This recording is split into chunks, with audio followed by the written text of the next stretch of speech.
एक बार फिर से दोस्तों, तीसरी अनुसूची में क्या है?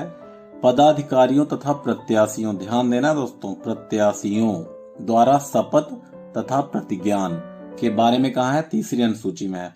सबसे पहली बात तो ये कि पहली दूसरी तीसरी अनुसूचियों में क्या है, तो इसके लिए आप वीडियो देख सकते हैं। एक पे मैंने बनाया हुआ है सारी अनुसूचियां और उसमें क्या क्या चीजें दी गई हैं, टीयर्स ऑफ ओल्ड पीएम।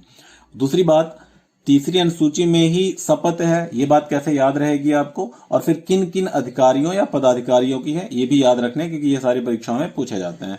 तो दूसरी में क्या था? दूसरी में वेतन था और तीसरी में शपथ है। आप समझें कि अगर आप भी विचार करें तो वेतन आपको पहले चाहिए और फिर शपथ वगैरह, जैसे पता होना चाहिए ना किस नौकरी में कितना वेतन मिल रहा है। तो ऐसे हम लोग एक दिमाग को कुछ क्लू देके याद कर सकते हैं।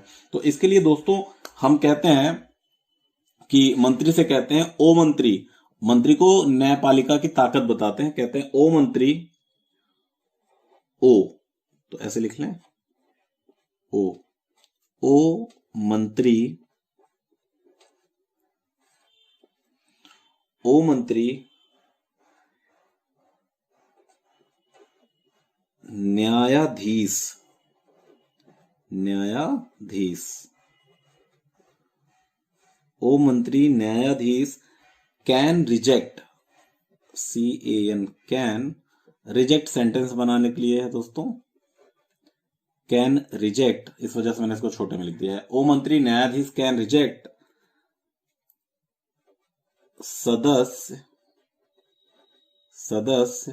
अब यहां पे मैं नीचे लिखूंगा थोड़ा सा, ये यहां पे कैसा सदस्य? चुनाव प्रत्याशी,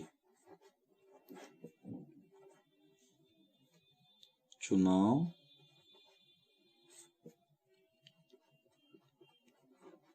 प्रत्याशी, ठीक है। तो ध्यान दीजिएगा दोस्तों, जहां जहां पर मैं केंद्र के लिए बोलूंगा तो उसी के पैरेलल राज्य में क्या होता है उसे आपको ध्यान देना पड़ेगा, ठीक। तो ओ से तो हो जाएगा, हमें याद रखने के लिए कि ओ से हो जाएगा ओथ, ओ से हो जाएगा ओथ, कि हम बात किसकी कर रहे हैं? ओथ की कर रहे हैं, ठीक है। फिर मंत्री की अगर बात आएगी तो हम मंत्री दो तरीके के हो गए, एक कहां के? एक हो गए संघ के और दूसरे कहां के हो गए?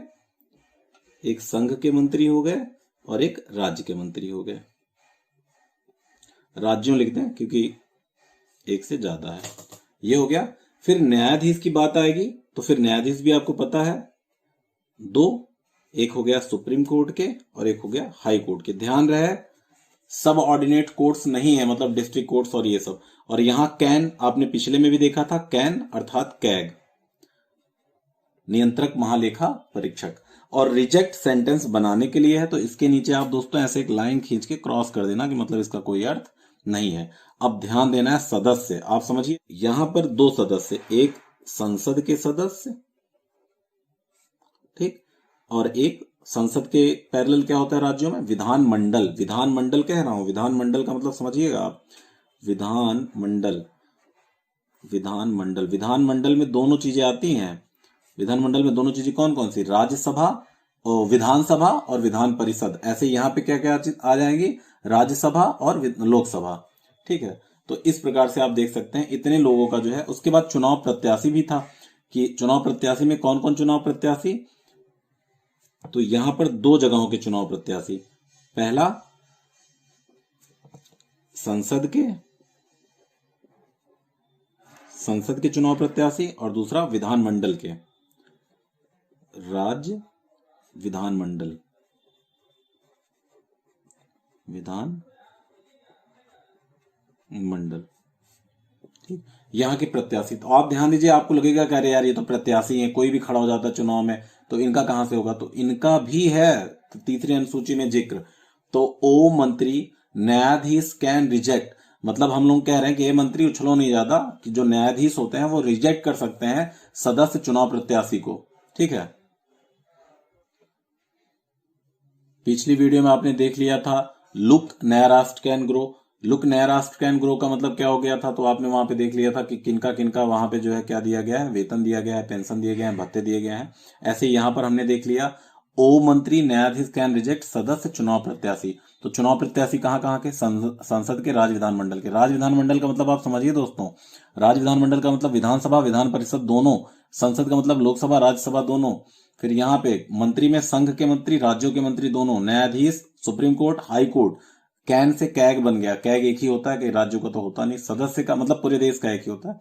तो संस्था इसके पैरेलल जो है राज्य में नहीं है, संसद सदस्य जो है संसद के विधानमंडल के। तो मेन चीज मेरा कहने का यहाँ पे ये है। और यहाँ पे भी देखिए कहीं आपको राष्ट्रपति दिख रहा है, राज्यपाल दिख रहा है, तो ऐसे भी प्रश्न आ सकता है कि भारत के राष्ट्रपति की शपथ का प्रारूप भारत के तीसरी अनुसूची में दिया गया है। तो आप कहेंगे हाँ हाँ, राष्ट्रपति तो बड़ा अच्छा पद है और इतनी गरिमा का पद है तो जरूर दिया गया होगा, तो आप मार देंगे टिक, राज्यपाल मार देंगे टिक। तो ऐसे में दोस्तों पता होना चाहिए और ये बहुत इंपॉर्टेंट प्रश्न बन जाता है। तो मैं सबसे पहले यही करूंगा, जो छोटी छोटी चीजें हैं उनको आपके सामने लेके आऊंगा और फिर सारी चीजों को एक विस्तार से जो है बताते चलेंगे। धन्यवाद।